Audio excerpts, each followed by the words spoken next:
All right, let's just jump right in. You've probably been there, right?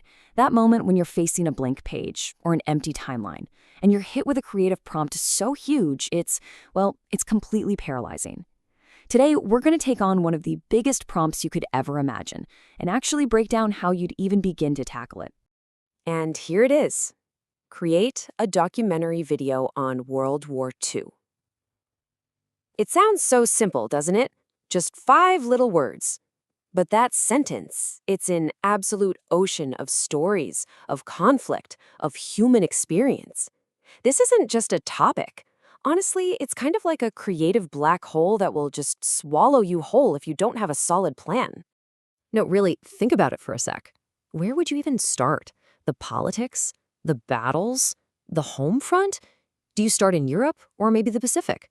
Do you focus on the famous leaders or the everyday soldiers? It's overwhelming. So before we can even think about finding a solution, we have to really, truly understand the problem. And the problem is its sheer mind-boggling scale. To see why this prompt is so tough, you've got to appreciate the actual size of this thing. First off, the human cost. We're talking over 60 million people dead. That is a number so big, it's almost impossible to wrap your head around. But you have to remember, behind that number is an individual, personal story for every single one. And then, think about the scope. More than 30 countries were directly pulled into the fighting. It spanned pretty much every continent on the entire globe. And finally, the time. The war lasted for 2,194 days. That is 6 years of nonstop global chaos with a million different things happening every single one of those days. So all of this, it leads us to one fundamental truth. This is the most important rule for taking on a challenge like this. You can't tell every story. It's impossible. So the very first and most critical step you have to take is to choose one. All right, so now we're moving from feeling paralyzed to actually being productive. The solution starts by finding your story's focus.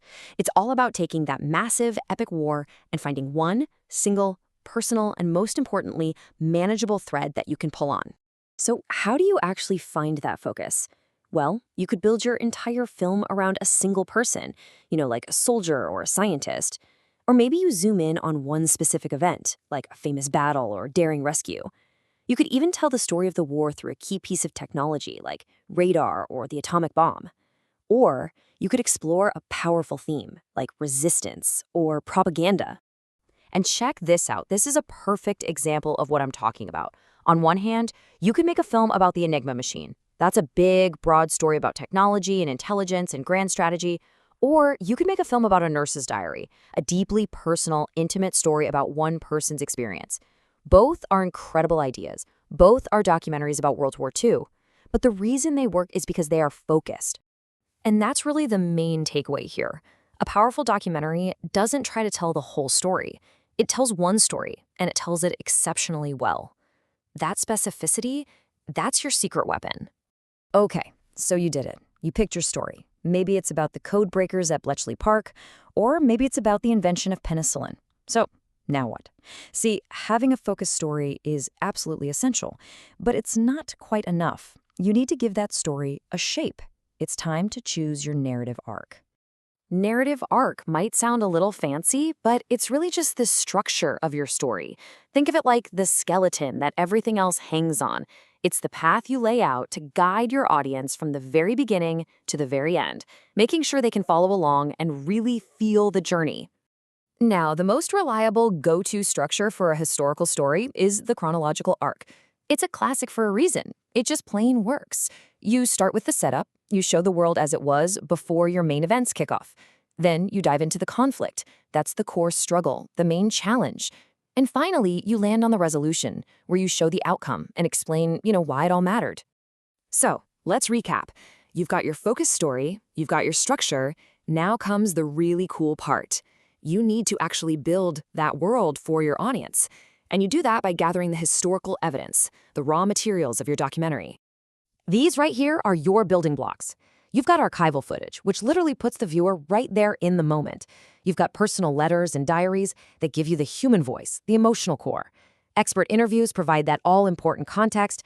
Official documents give you the hard facts, and period photographs, wow, they can just capture a single powerful moment in time. So let's go back to that idea of a film about radar. You can literally use your evidence to plot out your narrative arc on a timeline. Your setup, 1935, with the very first experiments. The conflict builds through 39 and 40 as it's really put to the test in the Battle of Britain. And the resolution? That comes when the tech matures and completely changes warfare by 1943. See how it works? And that's the key right there. Each photo, each document, each old piece of film, it isn't just a random fact you're listing off. It's a piece of your narrative puzzle. And your job as the storyteller is to find the right pieces and put them in exactly the right order. And now we've reached the final stage. And this is kind of where the magic happens. You've done the research, you've got your focus, you've got the structure. Now it's finally time to craft the final story, to assemble all those pieces and really focus on the emotional impact. This is where it all comes together. Editing is obviously the biggest piece of the puzzle. That's the art of arranging everything to create tension and feeling. Then you lay in your narration to guide the viewer, you add sound design to make the world feel real, and you bring in a musical score to crank up the emotion. Ultimately, this is what it's all about. This final stage is where your carefully researched collection of facts and dates gets transformed into something more. It's where history becomes a story that actually connects with a person, creating an emotional experience that stays with them long after the credits roll. So there you have it. We took a seemingly impossible prompt and broke it down into a clear, manageable process. And it all came back to making that one crucial choice. So I'll leave you with this question. If you had to tell just one story from those thousands of days of conflict, what would it be? The spy? The pilot? The factory worker? Every epic is built from a single story. Go find yours.